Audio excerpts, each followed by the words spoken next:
and welcome back. Today we're going to go briefly over how to change settings in X-ray ops. A couple notes before we start.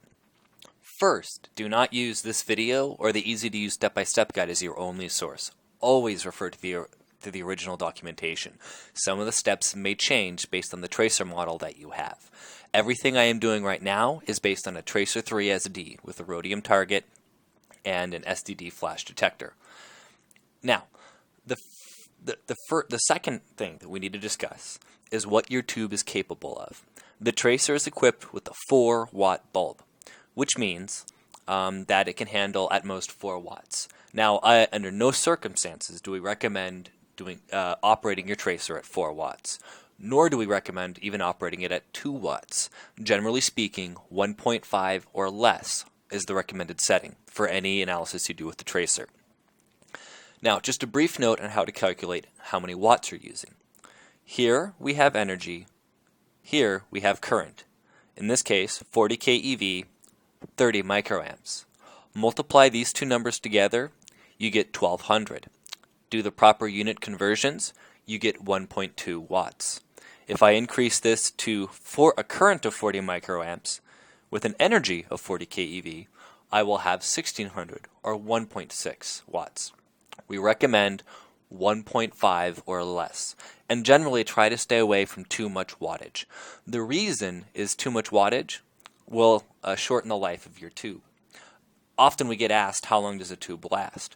It very much depends on the settings you use. The lower wattage you use, generally the more hundreds to thousands of hours of use life you will get for your bulb. The higher you run it, the less time you will get. In this brief tutorial, we're going to show you how to change the energy parameters. We're going to do so to create, in this case, a heavier element obsidian calibration, or at least the first steps. I'm going to want to change my energy to 45 keV, and I'll change my current only slightly, 31 microamps or so. The first thing I must do is select a COM port. In this case, the COM port is number 9. Because it is a Tracer 3 SD, and one with a new rhodium tube, I'm going to select high-speed communications. Once I'm confident that these settings are correct, I will go ahead and open my X-ray COM port. You can see this window pop up. This actually gives you the instructions for how to set new filters. We won't deal with this explicitly in this particular tutorial, but if you've made a custom filter, you can enter its ingredients here among the many options. The primary window we're interested in are here. To the left, I have high voltage settings, I have filament current settings, high voltage ADC presets, and anode current ADC presets. I have my pulse length, the filter number it's assigned to, and then to the far right, I have my actuals. These I'll monitor in real time. To monitor them, I click on Monitor Actuals, and then I select PC Trigger. This turns on the tracer. You can see here I have around 40 keV and I have a current of around 30 microamps. You want to look and make sure these are stable. They will vary a little bit, but the mean should sit squarely, the average should sit squarely upon the target energy and the target current. I'll go ahead and disconnect before I make any further changes. Now, before making any changes, I strongly recommend making sure that you save all settings here. Generally, a screenshot or a photograph is enough. Just something where you can reset all high voltage filament current, high voltage, and anode current presets, just so that way, if you make a mistake, it's not a permanent one. It's something you can always revert to.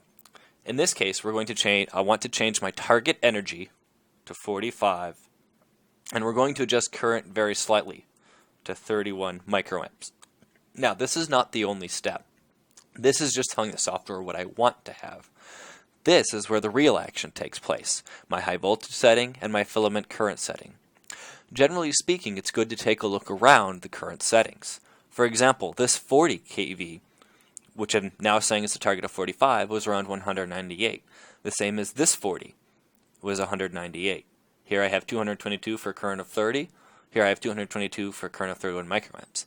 These two are linked to each other, so if you change one, you do change the other. The software will do its best to make these settings conform to your target energies, but you want to make sure you're able to estimate a proper increase. Here, I'm going to change this only very slightly. I'm going to change it to, let's say, 100 or 200 for the sake of argument. And I will change this to 223. Now that I've changed these, I click on Update Settings. Now this actually pushes these new commands to the Xbox. So be careful what commands you put in. Make sure the numbers are consistent with the numbers already present.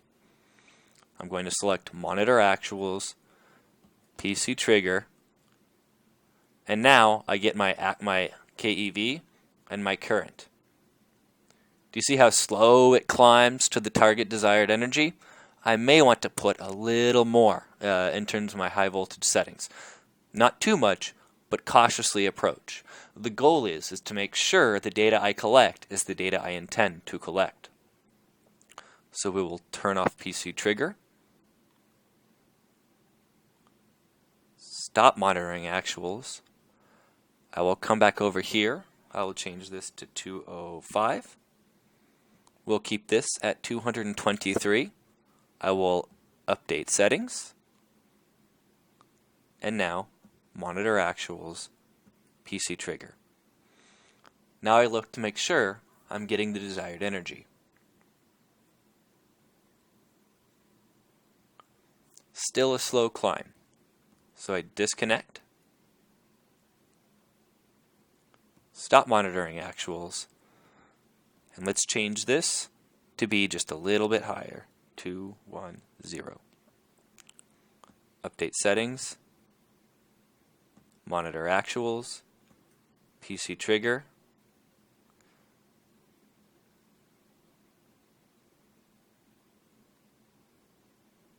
Now I'm much more quickly attaining the energy that I want to have. So I'm feeling pretty confident. I think I have a usable number here.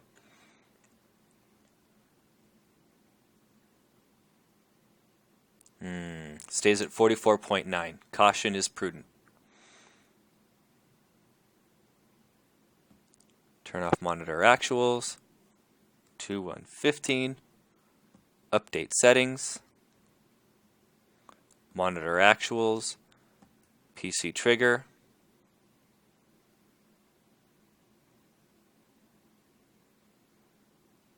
Now you see the time it takes to attain your high voltage. Whatever setting you do end up selecting, make sure you take note of how long it takes in X-ray ops. This might be how long you want to let your tracer run for a little while prior to doing any analysis. Now I'm beginning to hit my target, around 45 and around 31. So you can see it's very much a trial and error process. I make iterative steps over here, and I verify over here. And I want to make sure everything stays stable. Ideally, this mean should be around 45 keV. Ideally, this current should be around 31. If I feel like this is not attaining what I want, I do the same steps over again. Undo PC Trigger, monitor actuals, come on over here and change these presets. In any case, now that I'm attaining the desired energy and current, I can undo PC Trigger, stop monitoring actuals, and I will disconnect and exit this software. Now I go Start. Let's go ahead and open up S1PXRF. Now, download port COM9, setup, instrument setup, turn off backscatter, turn on PC Trigger. Now you notice my new setting is right there, 45 keV, 31 microamps. I can come over here and note these are the settings I have changed. I can do the same thing I did earlier, monitor, make sure I verify that these are the desired settings, click OK, and now we're good to begin analysis. This is, in general, how you want to change your current settings. Do it iterative, make sure it's an iterative process, stop, refresh, and be cautious. If you do the steps in the proper order, you'll be just fine in being able to customize the energy and current you use on your tracer. Generally speaking, we recommend energies between 5 and 45 keV and currents between anywhere from 1 to 60 microamps. But bear in mind, the microamps are always relative to the energy you're using. Do not exceed 1.5 amps. Anyway, thank you very much. As always, if you have questions, you're always welcome to email us at Brooker. And other than that, have a great day. Pleasure talking to you.